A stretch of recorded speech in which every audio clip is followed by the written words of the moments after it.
Bonjour, alors aujourd'hui on se retrouve pour une vidéo reconversion professionnelle parce qu'en fait on va continuer et presque finir notre Ikigai, alors commencer depuis déjà un bail. Vous allez trouver toutes les vidéos sur l'Ikigai ici là dans le petit i. Ah oui, elles sont toutes regroupées dans une playlist, etc. Donc voilà, vous pouvez repartir du départ, hein, parce qu'il faut vraiment faire l'ikigai dans le bon sens. Donc commencer par les vidéos les plus anciennes et puis après remonter. Alors on va s'occuper de l'intersection profession. Alors l'intersection profession, c'est sans doute l'intersection la plus facile à remplir puisqu'elle correspond à nos schémas habituels quand on pense en fait à un métier, donc à quelque chose qui pourrait nous rapporter de l'argent. Mais attention, ce n'est pas si simple et donc on va faire quand même une vidéo pour éviter quelques écueils. Donc cette intersection profession, elle se trouve entre les deux listes qui sont la première, ce pourquoi vous êtes doué, quelles sont là où sont vos compétences en fait, ce que vous savez faire, et la deuxième liste qui se trouve juste en bas. Alors je vais vous remettre ici le schéma de l'ikigai pour que vous puissiez visualiser. Et donc ce qui se trouve en bas, c'est ce pourquoi vous pourriez être payé. Voilà, on pourrait vous engager, on pourrait vous rémunérer pour faire cette activité-là. Alors, voilà, ce que vous savez faire, par exemple, vous pourriez, moi par exemple, je sais coudre, voilà. Est-ce que je pourrais être payé pour faire de la couture? Oui, effectivement. Donc je pourrais être couturière. Donc vous voyez, par contre, on ne s'occupe pas de ce que j'aime faire et on ne s'occupe pas en fait de ce dont le monde a besoin, des autres cadrans. En fait, là, on va avancer bientôt vers l'ikigai, mais là, c'est encore pas le moment. Alors, c'est comment dire, une intersection où, comme les autres, on ne se censure pas. Évidemment, moi, je me sentirais pas, enfin j'aime bien coudre, mais je me sentirais pas de faire ça 8 heures par jour, enfin en tout cas d'en avoir une rémunération. Alors qu'il y a des gens qui avaient commencé ça comme, on va dire, une occupation à côté de leur vrai travail et qui se sont vraiment découverts une passion et une vraie vocation, vous voyez toutes les intersections, pour ce métier de couturière et qui ont ouvert leur boutique en ligne, etc. Alors je vais faire un petit peu peut-être de publicité. C'est quelqu'un que je ne connais pas vraiment, enfin que je ne connais pas en vrai, mais avec laquelle j'ai correspondu il y a très très très longtemps quand j'ai commencé le blogging, en fait sur mon blog privé que vous ne connaissez pas. Et cette personne, en fait, je trouve qu'elle a comment dire, elle a de l'or dans les, enfin, je sais pas, de l'or dans les mains, je sais pas si on dit ça. Elle s'appelle Bab la bricoleuse. Donc, si vous avez l'occasion d'aller sur son blog, mais peut-être qu'elle a une chaîne YouTube aussi. En fait, elle faisait plein de bricolage. Alors de travaux manuels, etc. Et actuellement, elle fait beaucoup de couture et elle vend ses créations.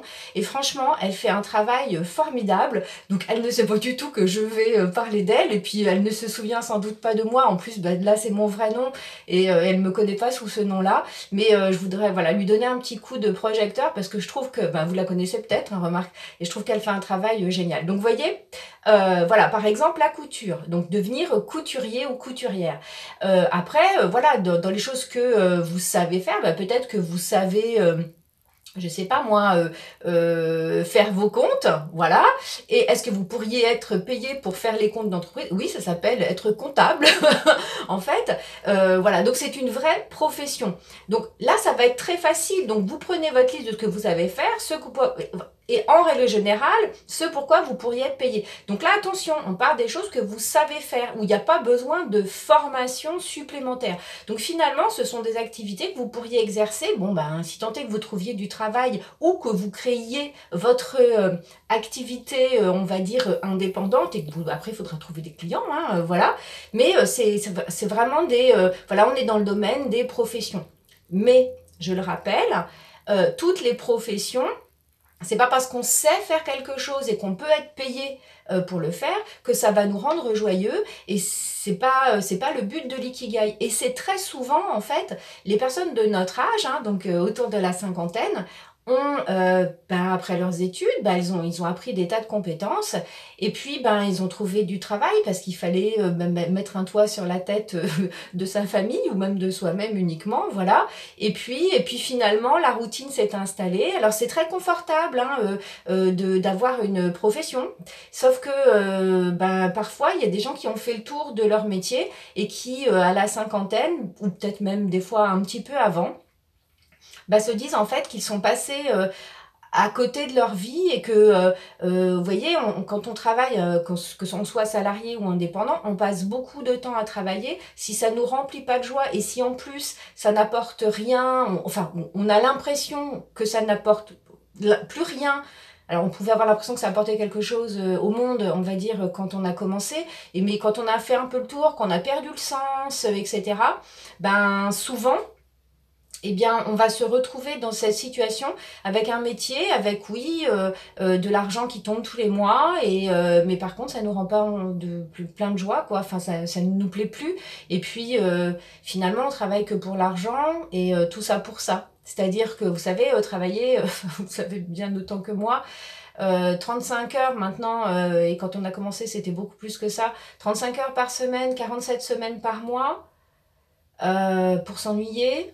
Bon, ok, on gagne de l'argent, mais c'est vraiment beaucoup de temps par rapport à quelque chose qui pourrait nous épanouir. Donc c'est peut-être pour ça, hein, que vous regardez cette vidéo, parce que vous vous posez des questions sur votre avenir professionnel. Alors moi, il se trouve que je suis coach, hein, et que, entre autres, parmi les coachings que je peux proposer, je peux proposer des coachings de reconversion professionnelle où je vais utiliser l'ikigai, mais aussi d'autres méthodes, hein. D'ailleurs, je pense que, mais je vous en avais peut-être déjà parlé, je vais ouvrir peut-être une chaîne supplémentaire d'auto-coaching. Enfin, on verra ça parce que là, je suis sur d'autres choses en ce moment.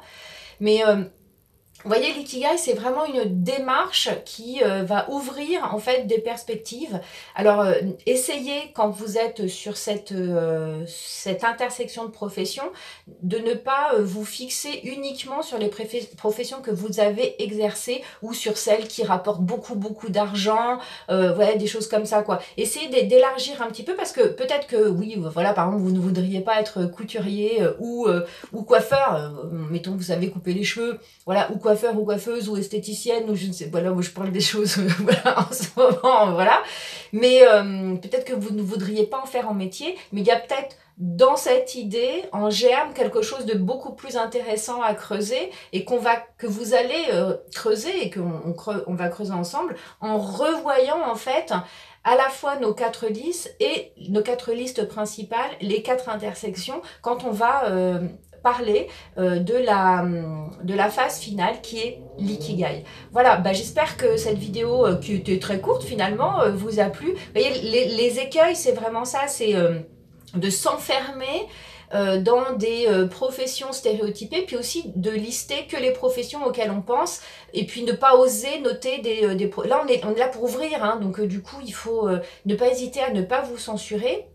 Et puis, surtout, ne tenez pas compte pour l'instant de ce que vous voudriez faire, hein, de ce que vous aimez faire éventuellement, ni de ce dont le monde a besoin. On n'en est pas là encore. Voilà, on est encore dans une phase d'ouverture, en fait, des possibilités et des hypothèses de travail.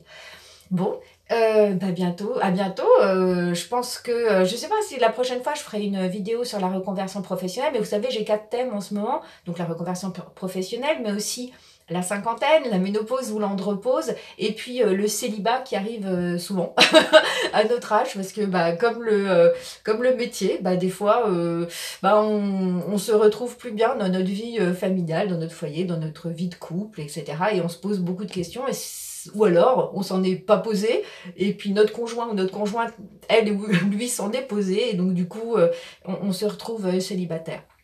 Voilà. Je vous laisse pour aujourd'hui. Vous voyez, je sais pas si vous le voyez, mais il fait hyper beau. On a un ciel magnifique. Moi, j'ai beaucoup de chance. Voilà. Et je vous dis à très bientôt. Salut!